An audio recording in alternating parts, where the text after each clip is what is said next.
আপনি আমার সাথে কেন এরম হয় আমি বুঝতে পারিনি গো। এত সেজেগুজে রাস্তায় বেরিয়েছি আর জুতোখানা ছিঁড়ে গেল। সকালবেলা বরমশাইকে বলতেছিলুম বিয়ে বাড়ি যাবো, একখানা নতুন জুতো এনে দাও। এনে দিলুনি, সেই ছেঁড়া জুতোটা পরে রাস্তায় যেই বেরিয়েছি গো, জুতোটা আমার ছিঁড়ে গেল। আবার ছেলেকে ঘরে পাঠালুম জুতোটা আনতে। একজোড়া ছেঁড়া জুতো আর একটা রয়েছে, ওইটা নিয়ে এসে আবার পরে বিয়ে বাড়ি যাচ্ছি। আর আমাকে কিরম নাগতেছে বললে না, পুরো একবার ছেঁড়া দেবী নাগতেছে না।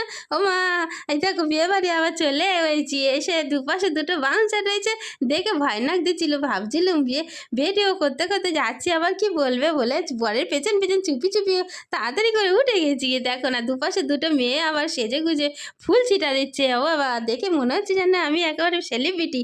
ও বাবা, কিছুটা দিয়ে আবার গনু দাদাকে দেখতে পেয়ে আমার খুব ভালো লাগলো। গণেশ বাবাজি বসে রয়েছে আর চারিদিকটা দেখো ফুল দিয়ে সাজানো, আর শিব পার্বতীর একটা ফটো দেখে তো খুব ভালো লাগতেছে। এইখানে বড় মতন একটা ফুলের টব রয়েছে, যাওয়ার সময় নিয়ে যাবো। আর দূর থেকে একটা বউ বলতেছে, ও মা, আমাকে মনে হয় কোয়েল মল্লিকের মতো নাগতেছিল। দূর থেকে এসে বলে কি একটা ফটো তোলো না গো। ও মা, ফটো তুলে নিচ্ছে, ভিডিও করে নিচ্ছে। ওরা বুঝতেও পারেনি চারিদিকে সবার ভিডিও করে নিচ্ছি। আরও অনেক ভিডিও করার রয়েছে, তোমরা যদি দেখতে চাও কিন্তু কমেন্ট করতে হবে বলে দিলুম। তোমরা কেউ কমেন্ট করতে চাওনি, এত কমেন্ট করতে চাওনি কেন বলে দিনি।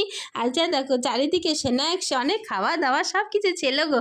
সব কিছুর ভিডিও করেছি। খাওয়ার ভিডিওগুলো যদি তোমাদের দিতুম না গো, অনেক বড় হয়ে যেত। তাই ভিডিওটা আর কিছুটা কেটে রেখে দিচ্ছি। পার্ট 2 করবো, এটা পার্ট 1 আছে। তোমরা কমেন্ট করবে, তারপর ভিডিওটা দেবো। এই দেখো চারিদিকে সব লজ্জা পাচ্ছে আমার ভিডিও দেখে। আর এই টপটা তো আমি যাওয়ার সময় ঠিক নিয়ে যাবো, যে যাই বলুক গিয়ে যাক। আস্তে আস্তে এই লিফটে উঠে গেছি, লিফটে করে ওপরে যাচ্ছি। ওপরে খাওয়া দাওয়ার ব্যবস্থা আছে, বুঝেছো, অনেক কিছু আছে। এগুলো দেখতে হলে কমেন্ট করতে হবে।